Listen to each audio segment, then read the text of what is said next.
Pero nagbigay na instructions sa President na formally mag-apply na kami ng extradition treaty sa kanila kahit wala pang formal extradition treaties between the two countries. Pero through the Interpol, magre-request na kami ng repatriation ni Saldico kung nasa Portugal talaga siya. Pagdating kay Harry Roque, cancel na ang passport niya, so it's only a matter of time na papabalikin na siya dito. As far as Bantag is concerned, he is last track to be in the Cordillera region and we are closing in on him. Narinig yun naman ang pahayag ni Secretary Claire na ang ating Pangulo ay nagbigay ng bagong prioridad para sa local government. Higil to sa sigaw ng tao para maibalik ang tiwala ng mga mamamayan para sa ating mga pamahalaan. There is a crisis of confidence now between the people and the government. That was caused by the revelations of the flood control scandal. Ngayon na nakita natin kung ano ang depekto ng ating budget, ang depekto ng ating gobyerno, ginagawa lahat ng ating Pangulo para pumarehas ang laban. Tinatama niya ang mali sa DPWH, tinatama niya ang mali sa national government, at pinapalakas niya ang lokal na gobyerno. Kung titignan nyo, ang tawag namin dyan ay friction cost. Mas mataas ang friction cost sa national government kaysa local government.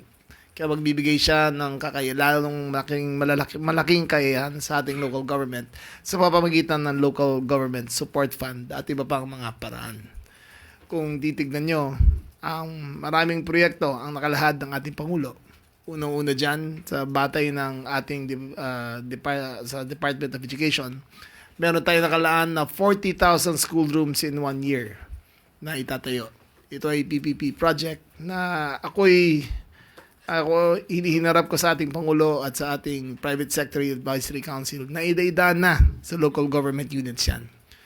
Nagagaranti ko kung nasa local government units daan yan, ang cost ng classrooms will go down by 40% at the minimum.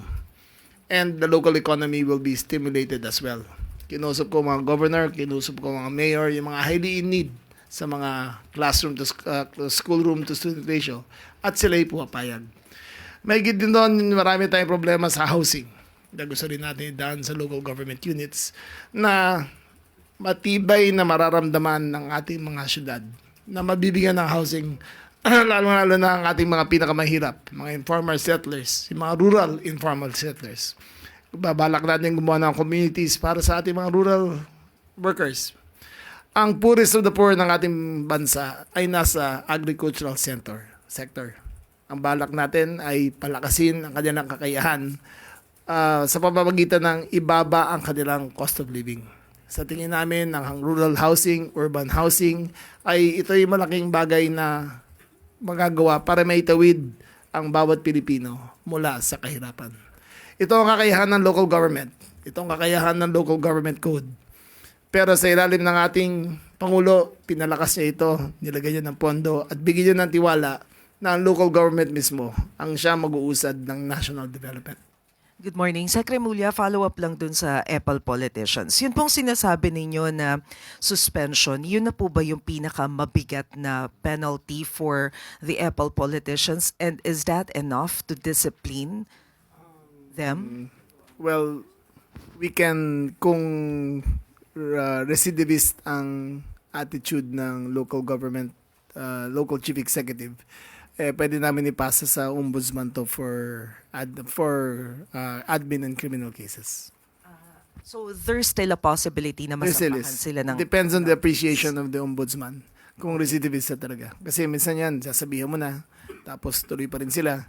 Minsan sabihin nila hindi sila. Pero the mere fact, kung makita nila yung mukha nila doon, dapat it's their obligation na tanggalin yan eh. Diba? Kasi may anti-EPAL campaign na nga. Okay. So, does it mean that there's also a possibility for them to be removed from the post? Di siguro ganun ka, ano. Ang removal from office is basis of graft. Most often not graft or other severe forms of violations. Pero yung suspension, I think, is already a grave punishment para sa mga ganyan. Sir, last na lang, do you see the need for legislation to make more, ano ba, mas mabigat Para na may ngipin sanction? talaga, no? Oh, I believe so. Dapat gumawa na sila. Kasi sa ngayon, yung anti-Apple campaign was only born out of sa frustration ng mga tao in the last 15 years. So wala pa tayong codified conduct para dyan sa anti-Apple campaign. It'd be a great help if the national legislature made steps para talagang mabawal yan. Thank you, Sec. Thank you. Last two question po pala. Tuesday, new DCWB. To Secretary Remulla, sir. Sir, we understand na ang budget ng DILG for this year is about 308 billion pesos. Yes. And big part of that is mapupunta sa Philippine National Police. And we know also na parte rin ng budget ng PNP yung intelligence fund nila. So we just wonder, sir, kung paano nagagamit itong intel ng PNP considering na up to now, hindi pa natin nakikita si Zaldico, wala pa rin si Harry Roque, hindi pa nahuhuli, nandyan pa rin nakakawala si General Bantag, hindi pa rin nahuhuli.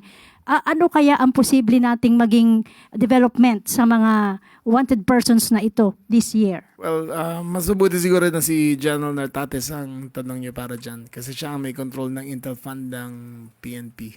But you're gonna have to commend the PNP also. Kasi kung ayon sa latest survey, nung nireform natin ng lahat ng processes, ang guidelines, ang codes of behavior, the PNP now enjoys the highest trust rating ever according to Okta. I think we're almost at 80% trust rating sa mga pulis ngayon.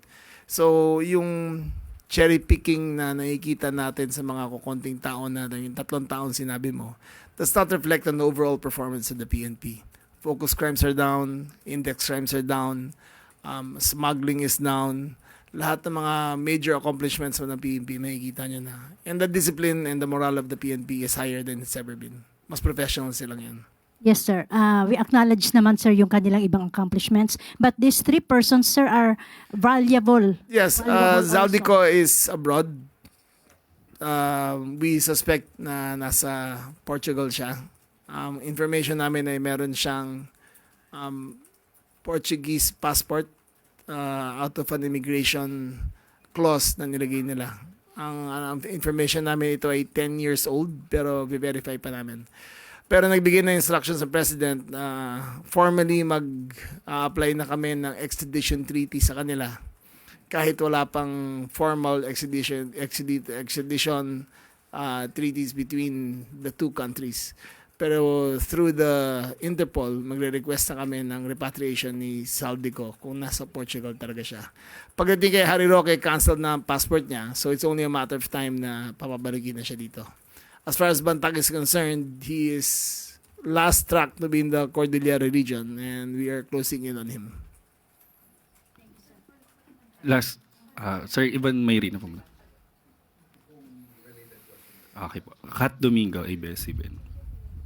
Sir, just on the extradition of Zaldico, do we have a specific timeline as to when the president expects him to be back in the country? Siguro DFA yan tanong nyo. Siya ang makakalam. Sila makakalam yan. Right. Sir, more details lang because it's a big issue for a lot of Filipinos here. Ito pong, is it the first time that the Philippines is going to ask for the return of a Filipino from a country where we don't have an extradition treaty? As far as I know, yes. But you cannot quote me on that in verbatim kung factual lang sinabi ko. But as far as I know, yes. Yun lang. Sir, we know you're very close with the ombudsman. You have a personal relation with him, and I Medyo, know that you discuss kilala ko- things as well at home. Matagal ko nang kilala. Oo. Aba. Sir, ano po yung ibang options ng Pilipinas in terms of apprehending Zaldico aside from applying for an extradition treaty? Si Secretary Toledo ang head ng Mossad ng Pilipinas ngayon. Siya nang bahalang dumakip sa kanya. But no, we do not practice extrajudicial means of acquiring jurisdiction over a person. So we will always go through the rational, legal, and acceptable ways of acquiring jurisdiction over a person.